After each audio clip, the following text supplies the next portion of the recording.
causa transtorno na região. Em Caçapava, uma ponte do residencial Eldorado está em risco.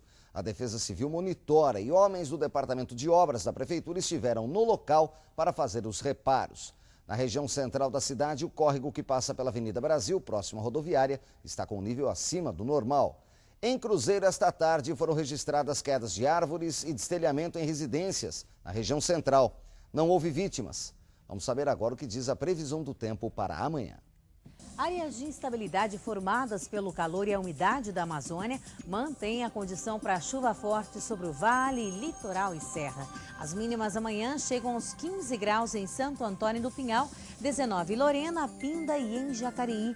Essa chuva é no fim do dia após tarde de calor, que é típica de verão. Mas apesar dessa chuvarada, os meteorologistas dizem que está dentro da média. As máximas vão chegar aos 28 em Taubaté e São José dos Campos, 30 em Cruzeiro e 31 em Caraguatatuba. No fim de semana, um fenômeno conhecido por área de baixa pressão atmosférica se forma sobre o estado de São Paulo e mantém potencial para temporais elevados. A gente pega como exemplo São Luís do Paraitinga, onde a chuva vai até a semana que vem. Olha, a Defesa Civil de toda a região mantém o estado de alerta, com previsão de chuvas intensas nos próximos dias, como a gente viu aí na previsão da Lilian. A Patrícia Lima está ao vivo com o coordenador da Defesa Civil na região, lá em São José dos Campos, e ao vivo tem mais informações. Oi, Patrícia. Boa noite, Nicolina. É isso mesmo, eu converso agora mesmo com o capitão Rinaldo de Araújo Monteiro. Boa noite, capitão. No caso, quais são as cidades no momento que apresentam o maior risco? Boa noite. Os indicadores hoje pluviométricos nos mostram que, principalmente Guaratinguetá, São Luís do Paraitinga, tem um indicador já acumulado que coloca os municípios em situação de atenção. Mas outros municípios também, até São José dos Campos, Taubaté, pontualmente tem algumas áreas de risco que também merecem uma atenção. A gente não pode deixar de citar também os riscos dos raios. A população também pode evitar esse tipo de perigo?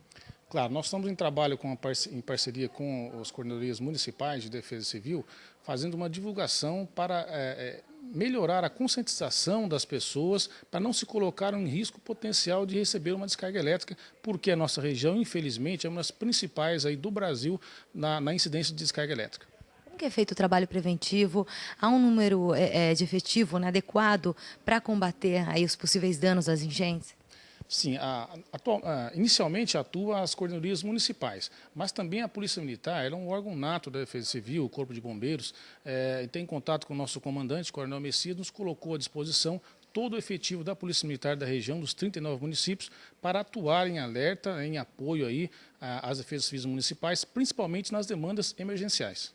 Agora, a gente percebeu, nesses dias choveu bastante por aqui. Está acima do previsto esse acumulado do mês?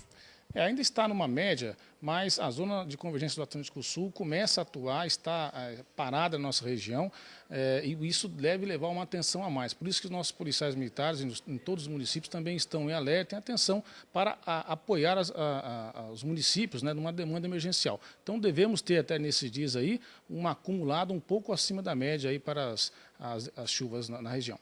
Muito obrigada pela participação. E nesta semana, inclusive, eu fui conferir de perto as possíveis consequências e como prevenir os danos causados pelas enchentes por meio do monitoramento dos rios. Confira a reportagem. Ela é visita constante nesta época do ano e o volume de água das chuvas costuma provocar graves consequências. A enchente que atingiu São Luís do Paraitinga em 2010 levou o Departamento de Águas e Energia Elétrica a instalar um sistema de monitoramento no rio que corta o município. Abordagem que se estendeu pela bacia do Rio Paraíba do Sul. Saímos com 2 estações e hoje nós chegamos a 17 estações implantadas e funcionando, sendo que mais 3 estações, questão de dias, nós estaremos com ela também funcionando. Estão em forma de teste nesse momento. Tanto em São Luís do Paraitinga quanto em outras cidades que envolvem a bacia do Rio Paraíba do Sul, existem equipamentos como este, localizado em Pindamonhangaba, que além de medir o volume da água da chuva, também analisa o nível do rio. 17 pontos diferentes estão em operação no momento. O objetivo é atingir 30 em 2012 em toda a região. A tecnologia é capaz de transmitir dados em tempo real para a central e também salas como essa em Taubaté, na sede da diretoria da Bacia e do Litoral Norte. A preocupação das autoridades é a de prevenir para não ter que remediar mais tarde.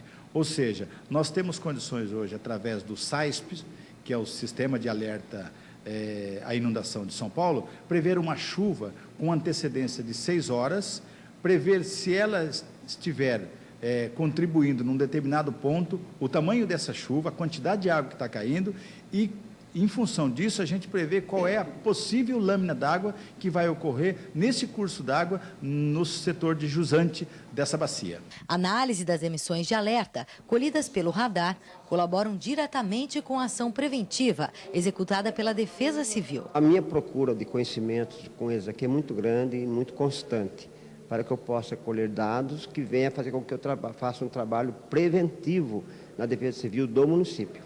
Mas o tenente ressalta que a grande aliada para evitar uma tragédia em dias assim é a população.